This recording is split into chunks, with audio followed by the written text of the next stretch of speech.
Right then, this video is the URBEX adventure in Shoreditch, and let's start off with London's most grim car park. This car park has always fascinated me because it is so grotty looking and it looks very different to a normal car park. There's no car ramps in this car park. Instead, there's car lifts to take the cars up to the different floors. It's a very much a space savings of car park built into a very limited amount of space in this very high rise area. And it's just such an odd looking car park. It's been abandoned for quite a long time now. And it looks like a right rough car park, so let's go and explore it. And let's go up the stairs to the top floor. And here I'm on the top floor of this car park. Let's take a look around.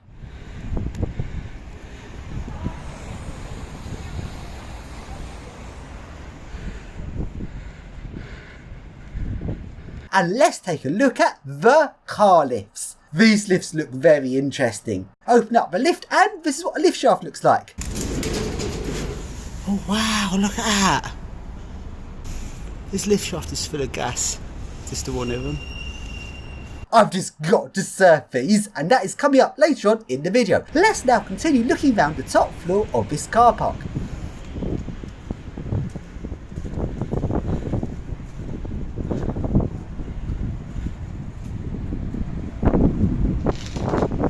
And now climb up to the upper level where the motor room and mobile masts are. Sadly, the motor room was locked.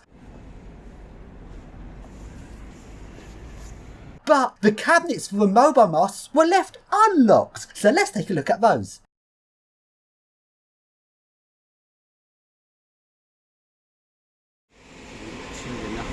Two of them are off because I'm guessing it's that one up there. There's graffiti on it.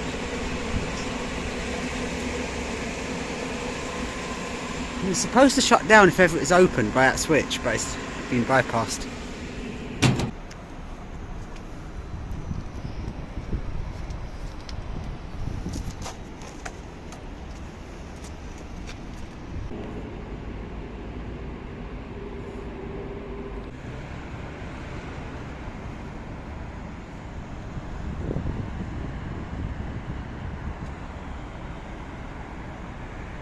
And now I'll go down to one of the lower floors in the car park. And this lower floor looks very grim.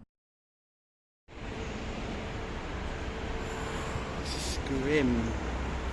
And this car park, as well as the stairs, has a secondary fire exit method, which is some ladders. A car park in England with ladders as the fire exit. That is odd. And now let's surf the car lifts. These lifts are very big and very interesting.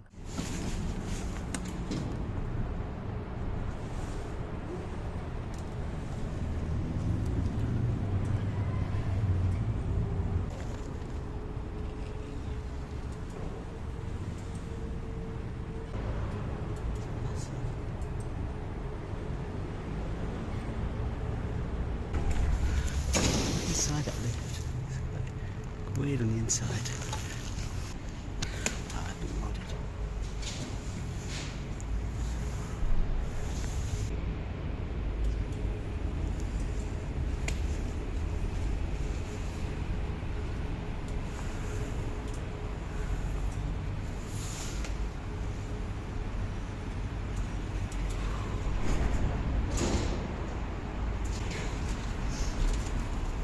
Oh, drives you out the door. Interesting. And now we got out of the lift and we now go down the stairs to the basement level on this car park, which looks very spooky.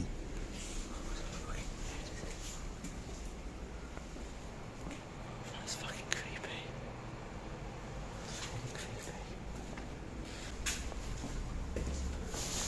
So we now leave this car park and go to another place in Shoreditch, which is the tea building, an old warehouse that used to supply tea. This place has now been converted to units to let. This building is very interesting, but before we explore inside the building, let's go onto the roof, because on the roof there is this tea sign, which I really want to climb on. So here I'm up on the roof. Let's take a look around.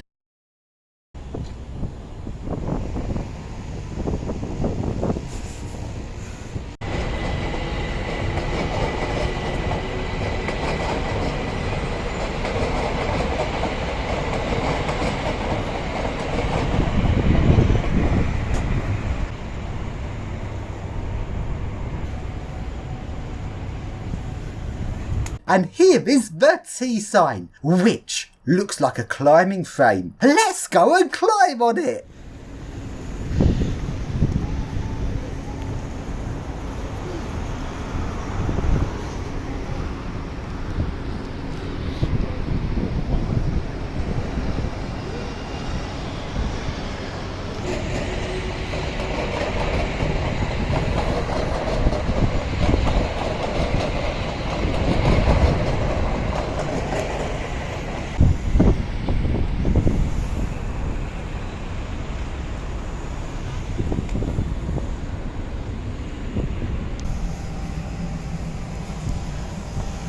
So then, now let's go and take a look around the inside of the T building. Now this is an old warehouse conversion. These warehouse conversions are very hit and miss. This one's been done a lot better than some of the others I've seen. And although a lot of the interior is now modern stuff, have styled the new stuff they put in to sort of match the old styling of the building. For example, these lift buttons. Now to me, these look very fake, but it is a good fake. This building has 2 passenger lifts and 2 goods lifts. These lifts were some very old lifts dating to when the building was built, and then modernised by Evans in the 70s. They've then been modernised again with Leicester controls. First we take a look at the passenger lifts. The interior of these lifts looks particularly fake to me, but it is a good fake. They have made us look more authentic than other modern fake lifts I've seen. And now let's surf on top of this lift. And the lift shaft is a really nice old warehouse shaft.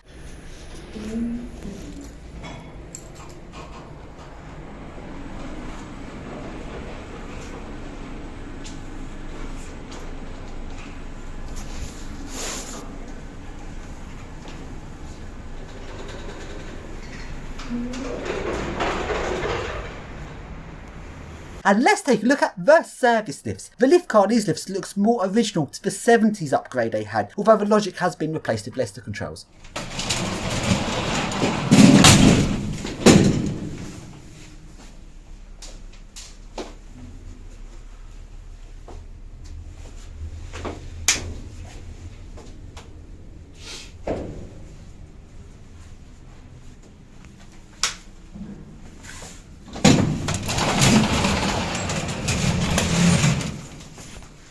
Then we now leave the T building and we now go along to the next URBEX site in Shoreditch, which is the 1983 underground trains. Some very weird underground trains which I don't think I ever went on. They're odd because they're the deep version of the D train, and while the D train actually ran in service for a long time, these didn't run in service for very long at all. I'm not sure what was wrong with them. They got replaced with the 1996 train, so that's just 13 years in service before they were replaced. Not long at all. These trains have single doors like the D train. They're just such an odd train.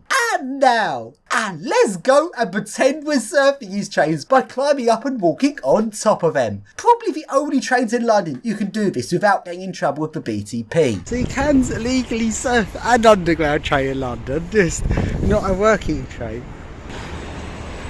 This is nice.